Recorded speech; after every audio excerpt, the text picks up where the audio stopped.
আলাইকুম everyone, welcome to my channel. কেমন আছেন আপনারা? আশা করি ভালো আছেন। এই ভিডিওটা 16 ডিসেম্বরের দিনে করা। যেহেতু সাহেব বাসায় ছিল, ওর অফিস বন্ধ, তাই ভাবলাম সংসারের টুকিটাকি কিছু জিনিস কেনার দরকার। দুজনে মিলে বের হয়ে গেলাম আমাদের পছন্দের স্বপ্নতে শপিং করতে আমার থেকেও বেশি আমার সাহেব পছন্দ করে। তাই তো বলতে গেলে আজকে উনিই আমাকে জোর করে এখানে নিয়ে এসেছে। উনি তো এসেই প্রথমেই চলে গেল ফ্রোজেন আইটেমের সাইডে, কারণ বাচ্চাদের জন্য কিছু ফ্রোজেন আইটেম জিনিস নিব। আর উনি বরাবরই চিকেন বলটা খুবই পছন্দ করে। আমি মাঝে মাঝে কিন্তু ঘরে বানিয়ে দিই। আজকে এখানে ফ্রোজেন পেয়ে সে বলল যে এখান থেকে একটা প্যাকেট নিতে পারো।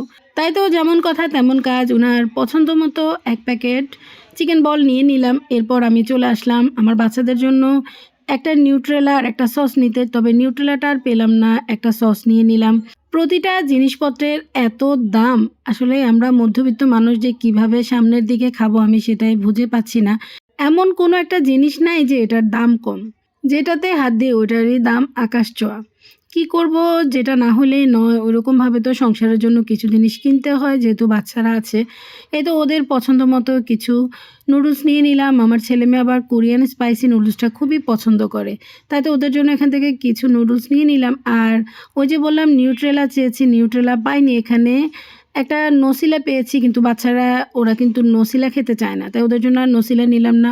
সাহেব আবার এখান থেকে 2 প্যাকেট লাচ্ছা সেমাই নিয়ে নিয়েছে, কারণ আমার মেয়েটা স্টিক সেমাই পছন্দ করে না, ও সবসময় লাচ্ছা সেমাই খায়। বাসায় যেহেতু স্টিক সেমাই ছিল, তাই ওর জন্য 2 প্যাকেট লাচ্ছা সেমাই নিয়ে নিল।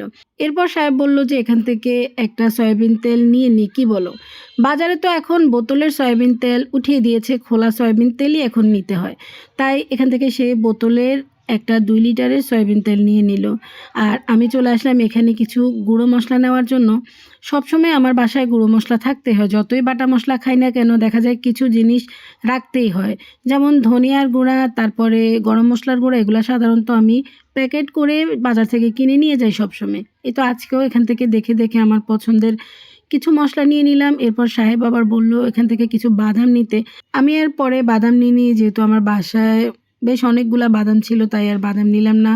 এরপর আমি ভাবলাম বাসার জন্য আমার একটা কর্নফ্লাওয়ারের দরকার আছে, তাই তো এখান থেকে দেখে একটা কর্নফ্লাওয়ারের প্যাকেট নিয়েই নিলাম।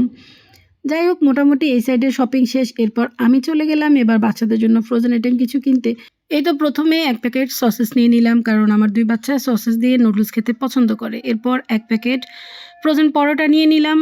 আমার বাসায় সবসময় ফ্রোজেন রুটি থাকে, তারপরেও মাঝে মাঝে বাচ্চারা ফ্রোজেন এই পরোটাটা খেতে পছন্দ করে, তাই তো ওদের জন্য এক প্যাকেট পরোটাও নিয়ে নিলাম। আর সাথে এক প্যাকেট চিজ নিলাম।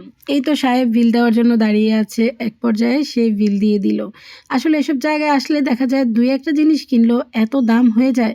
স্বপ্নতে এসে শপিং করতে সত্যি স্বপ্নের মতোই লাগে, কিন্তু বিলটা দিতে খুবই কষ্ট হয়। সাহেবকে বললাম আর আসবা কখনো? আসলে এসব জায়গা বড় লোকদের জন্য এসেছে, আমাদের জন্য না। সে বলল থাক, মাঝে মাঝে তো আসতেই পারি, সবসময় না আসলেও কি হয়। এই কথা বলেই দুজনে মিলে বেশ কিছুক্ষণ হাসাহাসি করলাম। এরপর একটু সামনে এসেই একটা ভ্যানওয়ালা মামার কাছে দেখলাম কিছু গরম জুতা নিয়ে উনি দাঁড়িয়ে আছে। আসলে এখন তো মোটামুটি ঢাকাতেও বেশ ভালো ঠান্ডা পড়ছে, তাই ভাবলাম এই জুতাগুলো একটু গরমই হবে। এখান থেকে দেখে আমার জন্য একজোড়া জুতা পছন্দ করলাম। পরে ভাবলাম আমি একা নিব, মেয়ের জন্য নিব না। তাই এই তো দেখেন, মেরুন কালারটা আমার জন্য নিয়েছি আর পিঙ্ক কালারটা আমার মেয়ের জন্য নিয়েছি। জুতাগুলা বাসায় পরতে খুব আরাম হবে। ছেলেটার শরীরটা খুবই খারাপ, তাই তো দেখেন সে কি পরিমাণ বিরক্ত করছে। সে কোথাও যাবেও না, সে বসবেও না। সামনে একটা বেকারি পড়লো, তাই তো ছেলেকে বললো তুমি এখান থেকে কিছু খাও। ওই যে বললাম, সে কিছু খাবেও না, কিছু নিবেও না। তারপর আমি বাসার জন্য কিছু আইটেম জিনিস নিয়ে নিলাম, কারণ এখানে সব কিছু একদম ফ্রেশ তাজা তাজা তৈরি করেই দেয়। খেতেও কিন্তু বেশ ভালো লাগে। এর আগেও আমি বেশ কয়েকবার বাসার জন্য নিয়েছি, আমার সাহেবও নিয়েছে। এরপর পড়লাম একটা বড় বিপদে। হঠাৎ করে ছেলের জুতাটা ছিঁড়ে গেল। কি একটা অবস্থা! এই মুহূর্তে আমরা কিন্তু জুতা কেনার জন্য কোনো প্রিপারেশনই নিইনি। যাই হোক, আসলে সবসময় দেখা যায় প্ল্যান করে সব কিছু হয় না। এরপর ছেলের জন্য এখান থেকে এক জোড়া ক্যাটস নিয়ে নিলাম, যেহেতু এখন ঠান্ডা পড়ছে অনেক, তাই ছেলের জন্য আমি আর অন্য জুতা নিইনি, ক্যাটসই নিলাম।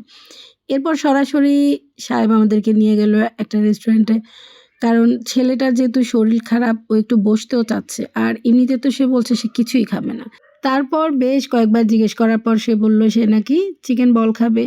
বাবা ছেলে দুজনের জন্যই চিকেন বল নিল, আর আমার জন্য চিকেন নাগেটস নিল। আমার কাছে আবার এই চিকেন নাগেটসটা খুবই ভালো লাগে। ছেলেটার এমনিতেই তো ঠান্ডা লেগে আছে, এর মধ্যে সে আবার বলছে সে স্প্রাইট খাবে। তাই তো ওর বাবা ওর জন্য একটা স্প্রাইট কিনে দিল। এরপর আমরা খাওয়া দাওয়া শেষ করে সরাসরি এই তো রিক্সায় উঠে গেলাম। বাইরে কিন্তু প্রচণ্ড ঠান্ডা পড়ছে, আসলে বাসার ভিতরে থাকলে এত ঠান্ডা অনুভব করা যায় না। অনেক দিন পরে দুজনে মিলে সংসারের বাজার করার জন্য একসাথে বের হয়েছি, বেশ ভালো লেগেছে, আসলে খুব সুন্দর সময়ও কাটিয়েছি দুজনে মিলে। তো আজকের ভিডিওটা এখানে শেষ করে দিচ্ছি। সবাই ভালো থাকবেন। আল্লাহ হাফেজ।